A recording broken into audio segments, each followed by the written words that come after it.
Hello दोस्तों, exam warriors में आपका स्वागत है। दोस्तों, आज के वीडियो में हम भारतीय संविधान के उद्देशिका से संबंधित एनसीईआरटी एमसीक्यूज इस वीडियो में कवर करने वाले हैं।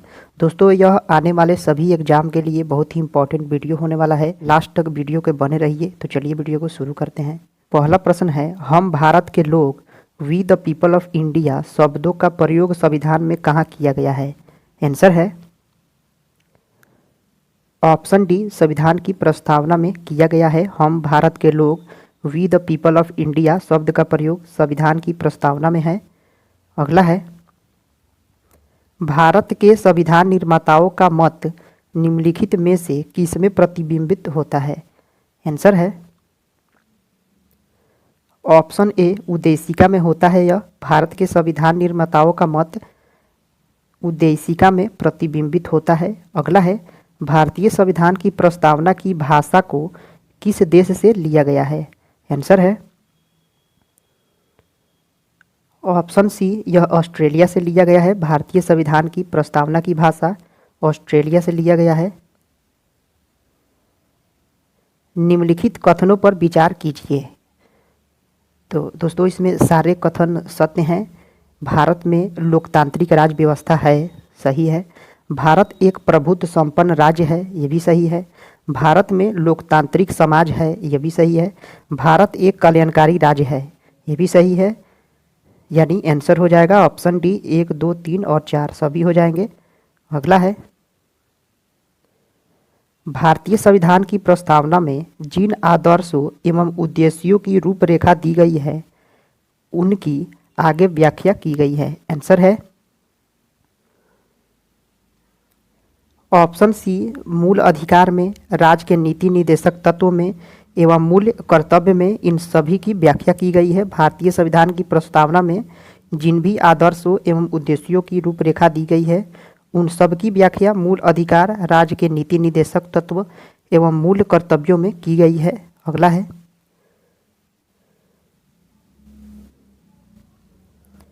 निम्न में से किसने भारतीय संविधान की प्रस्तावना को संविधान का कुंजी नोट कहा था? आंसर है ऑप्शन ए, अर्नेस्ट बार्कर ने कहा था।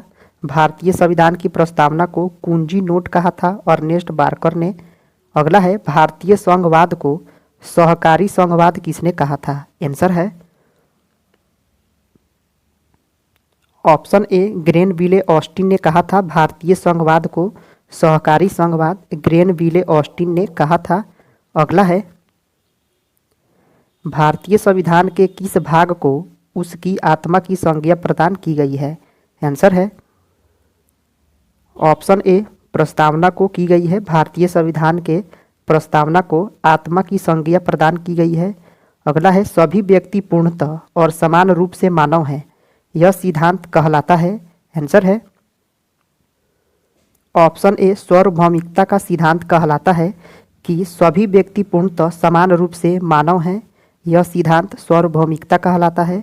अगला है, भारतीय गणतंत्र की प्रकृति किस प्रकार है? आंसर है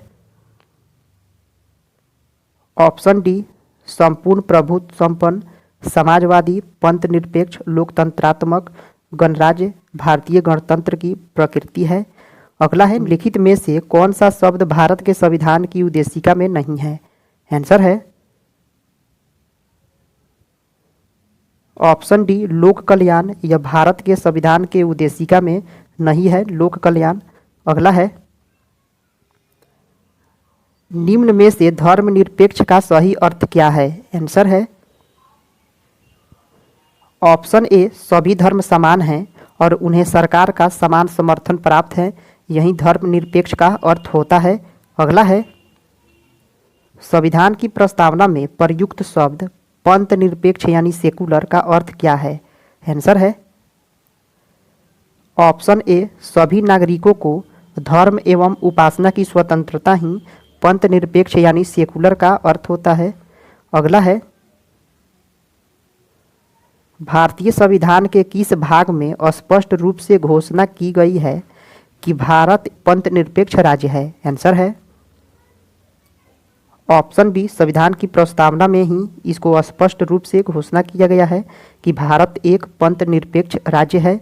अगला है प्रस्तावना का वह प्रावधान जो सभी वयस्क नागरिकों को मतदान का अधिकार प्रदान करता है, क्या कहलाता है? आंसर है ऑप्शन बी, लोकतंत्र कहलाता है यह। अगला है बेरुबाड़ी मामला किस वर्ष से संबंधित है? आंसर है ऑप्शन डी, वर्ष 1960 से संबंधित है बेरुबाड़ी मामला। अगला है भारतीय संविधान की प्रस्तावना में पंथ निरपेक्ष व समाजवादी शब्द जोड़े गए। आंसर है ऑप्शन सी, 42वें संशोधन के द्वारा ही पंथ निरपेक्ष और समाजवादी को जोड़ा गया था भारतीय संविधान की प्रस्तावना में। अगला है निम्नलिखित उद्देश्यों में से कौन सा एक भारत के संविधान की उद्देशिका में सम्मिलित नहीं है? आंसर है ऑप्शन बी, आर्थिक स्वतंत्रता। यह भारत के संविधान की उद्देशिका में सम्मिलित नहीं है, आर्थिक स्वतंत्रता। अगला है निम्नलिखित में से कौन सा शब्द भारतीय संविधान की प्रस्तावना में नहीं लिखा है? आंसर है ऑप्शन सी, राष्ट्रनिरपेक्ष। यह भारतीय संविधान की प्रस्तावना में राष्ट्रनिरपेक्ष नहीं है। अगला है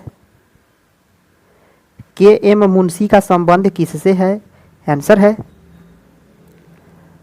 ऑप्शन ए, संविधान की प्रारूप समिति से है के एम मुंशी का संबंध। अगला है अब तक भारत के संविधान की उद्देशिका में कितनी बार संशोधन किया जा चुका है? आंसर है ऑप्शन ए, एक बार ही किया जा चुका है, वो भी 42वां संविधान संशोधन के द्वारा। अगला है भारत के संविधान की उद्देशिका में कितने प्रकार के न्याय की व्यवस्था की गई है? आंसर है ऑप्शन बी, 3 न्याय की व्यवस्था की गई है। अगला है भारतीय संविधान की उद्देशिका में संशोधन किया गया था। आंसर है ऑप्शन सी, 42वां संविधान संशोधन के द्वारा ही उद्देशिका में संशोधन किया गया था। अगला है भारत के संविधान के उद्देश्यों में सम्मिलित आर्थिक न्याय का किसमें उपबंध किया गया है? आंसर है ऑप्शन बी, उद्देशिका और राज्य के नीति निर्देशक तत्व में ही संविधान के उद्देश्यों में सम्मिलित आर्थिक न्याय का उपबंध किया गया है। उद्देशिका और राज्य के नीति निर्देशक तत्व में है यह। अगला है निम्नलिखित में से कौन एक भारतीय संविधान के उद्देश्यों को प्रतिबिंबित करता है? आंसर है ऑप्शन बी, संविधान की प्रस्तावना। यह भारतीय संविधान के उद्देश्यों को प्रतिबिंबित करता है, संविधान की प्रस्तावना। अगला है निम्नलिखित में से किसने भारतीय संविधान की प्रस्तावना को हमारे संप्रभु लोकतांत्रिक गणतंत्र की जन्म कुंडली कहा था? आंसर है ऑप्शन डी, के एम मुंशी ने कहा था, जन्म कुंडली कहा था यह भारतीय संविधान की प्रस्तावना को। अगला है भारतीय संविधान में निहित सामाजिक समता का अर्थ क्या है? आंसर है ऑप्शन सी, समाज के किसी भी वर्ग के लिए विशेषाधिकार की अनुपस्थिति ही सामाजिक समता का अर्थ होता है। समाज के किसी भी वर्ग के लिए विशेषाधिकार की अनुपस्थिति सामाजिक समता का अर्थ है। दोस्तों, यह वीडियो यहीं पे समाप्त होता है। आपको यह वीडियो कैसा लगा कमेंट करके ज़रूर बताएं। पसंद आया है तो लाइक करें, सब्सक्राइब करें। फिर मिलते हैं अगले वीडियो में। जय हिंद दोस्तों।